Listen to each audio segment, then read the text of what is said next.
8:38, let's talk about a film that is attracting a lot of attention. Already won 2 Golden Globes and has been nominated for 9 BAFTAs.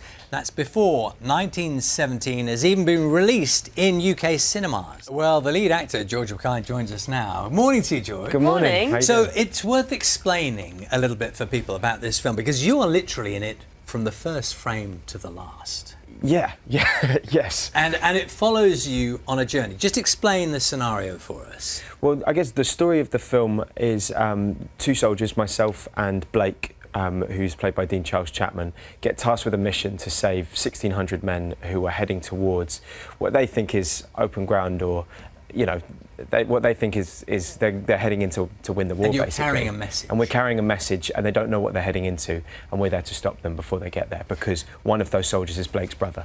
Now, the director, Sam Mendes, Yes. to say he's personally invested in this film would be an understatement, I think.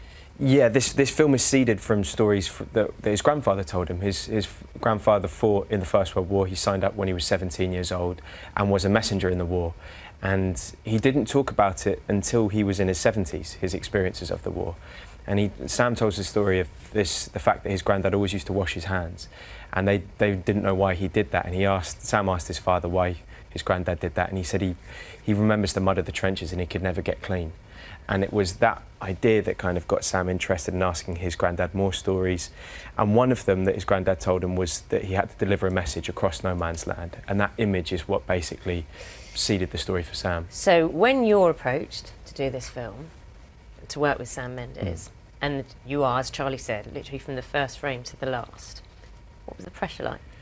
I mean, it's an amazing opportunity. I mean, it was like any other audition. I did an audition tape, and read some scenes. It was Nina Gold who cast it. And then on the second meeting I met Sam, and he explained, because also the film appears to be all in one shot. And so we had to rehearse for 6 months before we even began filming, because the whole film's kind of got to be choreographed in a sense. And so he said, like, that would be part of the process, and that would be, you know, what we'd have to do. So it's just amazing, you know, to work with someone like Sam and all the people involved, Roger Deakins, and the story itself, the script that Christy Wilson-Cairns wrote with Sam is just so beautiful. I just wanted to be involved. And one of the things that's distinctive about it, it's almost in real time in a way, isn't it? It sort of follows your journey as you try and take this message from one place to another through these, you know, desperate circumstances, but it's almost in real time. Yeah, pretty much. I mean, Sam wanted, I think it's more of an experience than it is a watch. I think Sam, he had this idea that it was going to be this journey, and he always wanted it to be in real time, and that's why we did it in one shot, so that you can never leave these men. You can never leave whatever circumstance they're going through, and you feel it as they do, basically. What's the longest shot, like, take? How many minutes? I reckon about 8.5 minutes. So when you have an 8.5 minute scene to record on film, and you've done all the rehearsals, you're telling me there's no pressure to kind of get that right? And how many times and it would have been you because you're in every scene, did you mess up 20 seconds before the end? Oh, there were a couple of those. There's literally, I think there's a few times, there was one take in particular, or a number of takes which I mucked up in the last 5 seconds of a 6.5 minute take, you know, and it's... Can you show us your face when that kind of, you realise that's what you're...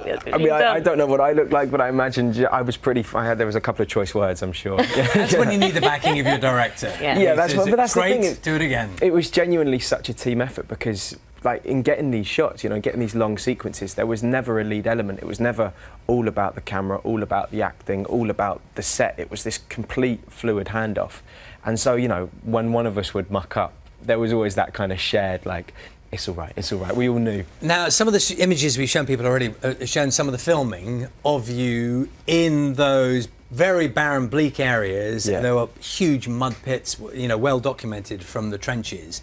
I can imagine that in itself was quite hazardous, even when you were filming. Yeah, it was, I mean, it was nothing like what those, you know, what the real soldiers would have gone through. But, well, actually, to an extent, you know, it was, not in terms of the danger, but, you know, Dennis Gassner, who designed the sets, the art department was incredible, like, because everything you see is real, basically. I mean, there's been a couple of horizons added in terms of special effects, but everything that we're going through was a real environment, and Sam wanted us to to live the experience as much as act it, because that is kind of what he wanted for the audience too. Weren't you hoping for really grey, drab weather all the time? Yeah. You've never seen so many people so happy to see like bad weather, because we needed grey skies all of the time because the camera's going 360, and so just for continuity with shadows and everything, and then knitting these shots together, but then also just for the tone of the film. So what did you do on a sunny day?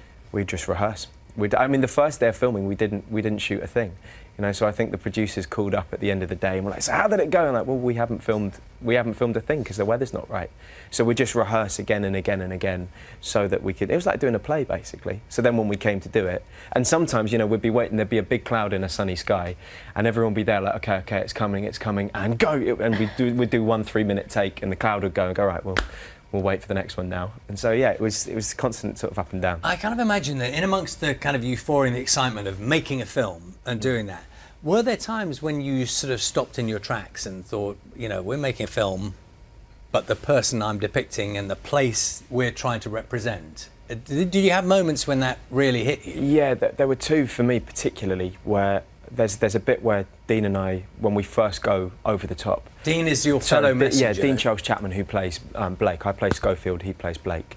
And we go on this journey together, and there's the bit where they first put their head above the parapet. And it's funny, when you're in those trenches, you can't see the horizon. You know, you're tunnel visioned all the time. And the set was it's such an aggressive, terrifying landscape, no man's land. All that, you know, we've got dead horses where, you know, Naomi, Don and Tristan, who did the makeup of the prosthetics, Tristan and his team made the most incredible, like these decaying horses. And you look out and you see all of that and this barbed wire. That was really affronting. And then also there's a scene which I think is in the trailer where my character's running along the line of It's the a sequence bench. I think we just saw a second ago. Oh, right. It's the one where you're Yeah, and all the soldiers are coming knocked over. over. Yes, yeah, that's the one. And when I saw the rehearsal of that, they obviously weren't having the explosions going, so there was just silence across this field. And we had 500 men on set that day, and to see 500 men pour over, and all you hear is the jangling of their mess tins. It was really eerie, actually. What about, I mean, what's interesting is, I mean, you've been in films before, Sunshine on Leith, and you're an experienced actor, but you were also with other really big names as well. Yeah. Benedict Cumberbatch, Colin Firth, to name just two. What was the atmosphere like? Because you're the star. Honestly, that's the thing. There was no lead element in the film. I think it was such a team effort. There wasn't that kind of usual sort of hierarchy that there is on set, which is often, it doesn't make sense in terms of actually getting the thing done. You know, I think it's there to be there some of the time. But the thing is, working with people like Colin and Benedict, Andrew, it was amazing. Andrew Scott, sorry, they all have their process of working, but the one thing that unites them all is this incredible specificity. You know, the level of detail that they can pull out of a scene is just amazing. And I dare say that seeing the awards it's already got, and you know, the talk around it.